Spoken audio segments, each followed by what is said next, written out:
Polres Pesawaran gencar melakukan vaksinasi COVID-19. Jajaran Kepolisian Resort Pesawaran gencar melaksanakan vaksinasi COVID-19 bagi pelajar dan masyarakat umum di Mumi Andan Jejama pada Jumat 1 Oktober 2021. Humas Polres Pesawaran AKP Aris Siregar mengungkapkan, vaksinasi diselenggarakan di dua wilayah, yakni Balai Desa Mulyosari, Kecamatan Wairatai, Kabupaten Pesawaran, wilayah Polsek Padang Cermin. Kemudian di MTS Negeri 2 Gunung Rejo, Kecamatan Wai5, Kabupaten Pesawaran. Aris mewakili Kapolres AKBP Vero Arya Ratmantio mengatakan vaksinasi yang dilaksanakan di Balai Desa Mulyosari dengan vaksin Sinovac sebanyak 170 dosis sebagai vaksinasi dosis pertama.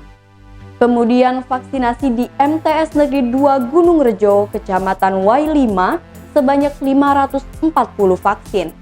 Dia berharap vaksinasi tersebut dapat menimbulkan kekebalan kelompok atau herd immunity sebagai langkah pemerintah dalam mengatasi pandemi COVID-19.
Thank you.